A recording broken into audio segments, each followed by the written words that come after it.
In today's video, I'm going to teach you how to use Docusign conditional logic fields in 2023 for beginners. This process is a great way to enhance your document signing experience by adding more dynamic elements to your templates. Whether you're gathering information or streamlining workflows, conditional logic fields can help make the process more efficient and tailored to your needs. Let's dive right into it. First, you'll want to go to the Docusign website, your go-to place for electronic signatures and intelligent agreement management. It's a powerful tool that's accessible from any web browser, which makes it convenient regardless of where you are. So go ahead and navigate to the site. Once you're there, you'll need to log into your Docusign account. It's important to have your login credentials ready. If you don't have an account yet, you'll need to set one up following the standard sign-up procedures. But if you're already set up, just click on the login button and enter your details.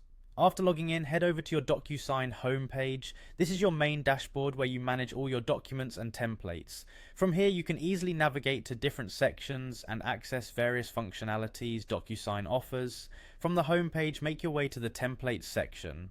Selecting a template is a crucial step because it determines the foundational structure of the document you are working on.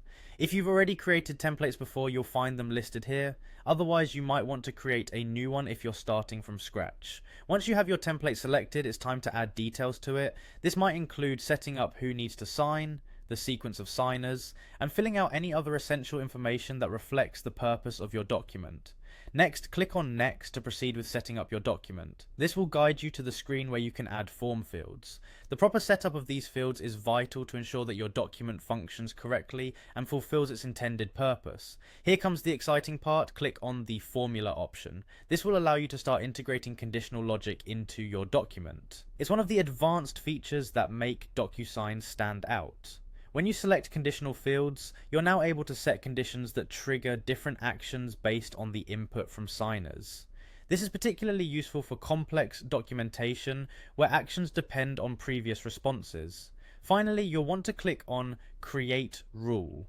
This is where you define the conditions and actions. Carefully setting up these rules ensures your document responds dynamically to different inputs, offering a customized experience to each user. And there you have it, essential steps to incorporate conditional logic fields in your Docusign templates. Remember, mastering these steps takes a bit of practice and experimenting with different conditions to see what works best for your needs. Thanks for watching and happy DocuSigning.